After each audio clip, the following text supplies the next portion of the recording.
बंधुगण आज मु आपन को एपरी गोटे कहानी कहबी जहाँ शुणिले आपण जीवन परिवर्तन हो एवं आपण भगवानकर वास्तविक रूप को सुंदर भाव में जापर।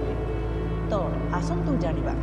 थरे जड़े मंदिर पूजक भगवान को पचारा, भगवान आपण गोटे जगार बसी किसी काम करूना किंतु मु सकाळु संध्या जाए सबुदिन सबुबेले काम करुच्ची। गोटे दिन आपण मो स्थान को आसतु एवं मु आपण स्थान को जीवी एवं हेले शांति टिके बसबी। भगवान कहले तू मो स्थान में बसी पारिबु नाही, गोटे जगार बसवा भारी कष्ट, तू यही काम करिपारिबु नाही।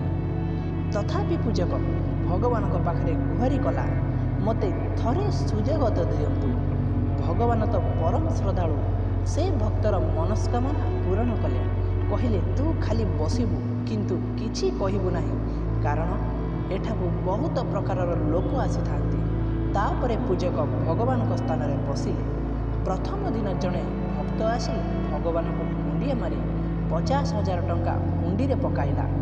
परे तार पर्सटी अजाणत सेठे खसी पड़ा।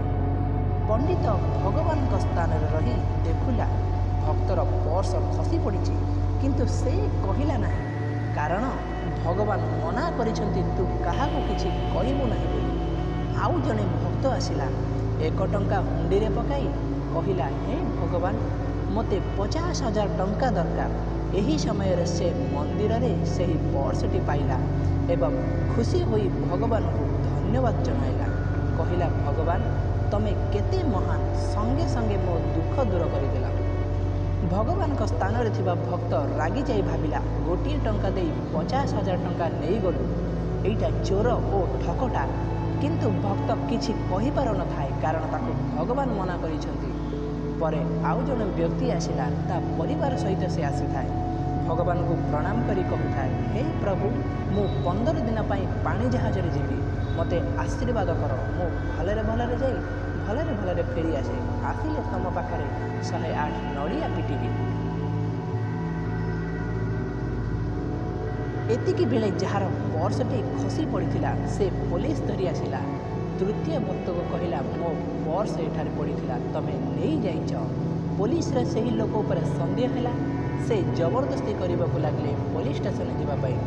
ए सब कथा पूजक भगवान स्थान रही देखुथिला। से कहला, मो भगवान सब कथा शुणी आउ देखी यही लोकटी पर्स नहीं ना। गोटे भिकारी आसीथिला, 1 टंका हुंडी रे पकाई 50,000 टंका नहीं गला। परे सही लोकर चेहरा देखी देखी चिन्हिबा परे सही लोक आरेस्ट हैला। एहा परे तृतीय भक्त जनक 15 दिन पाई चली गला। परे राति होई गला। भगवान आसिले, पूजक को पचारिले दिनटी किपरि कटिला। पूजक कहला, भारी भल कटिला। मु आज एक बड़ काम करिछि, गोटे निर्दोष को रक्षा करिछि। भगवान कहले, मु तते मना करिथिलि किछि कथा कहबु नाही बोली, तू सब किछि नियम भांगी देलु। अरे मूर्ख, जी आसी 50,000 टंका देला से चोरी करी 1 लाख टंका आनिथिला। जेतेबेले से चोरी करी पैसा आने, अधा पैसा मंदिर रे दे थाए, आउ अधा पैसा निज पाखरे रखुथाए। द्वितीय भक्त जनक पैसा नहीं गला, तार माँ ऑपरेशन करिबार थिला। सेही पैसा तार माँ बंची जाइथांती। जो तृतीय व्यक्ति जनक जहाज रे जाइथांता, से चोरी अभियोग रे जेल जाइथांता। जेल रे रहिले से समुद्र जाई पारि नथांता। समुद्र रे एबे सुनामी आसीबार अछि। जेल रे रहिथिले तार जीवन बंची जाइथांता।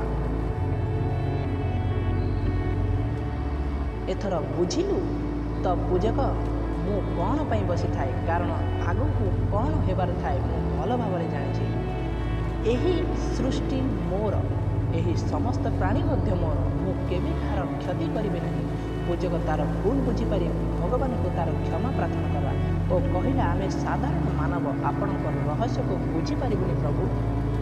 बंधुगण, आम जीवन में किसी घटना बा दुर्घटना घटिले आमे विचलित हो जाइथाउ। भगवान को गाड़ी दी कही था, हे प्रभु एते दुख कौन पाई देउछ, किंतु बुझीबा को पड़िबो एही दुख पछरे तांकर ही हाथ रही थाए। जहा होइछि भल होइछि, जहा हेबो भल मध्य हेबो, कारण एही सृष्टि भगवान कर। आमे समस्त तांकर संतान अटु। तांको भक्ति धैर्य सहकारे पूजा अर्चना करने को पड़ो। तो बंधुगण, जदि यह भिडियोटी भल लगिला तेबे गोटे लाइक करने सहित यह शेयर कर दिंतु। एमती नुआ नुआ वीडियो देखा आम चैनल को सब्सक्राइब कर दिंतु। भक्ति थे कमेंट बॉक्स रे निजर नाम लिखि दिंतु। प्रभु कृपा हेले आपणकर जीवन शुभ दुख कष्ट दूर हो। तो बंधुगण आज समय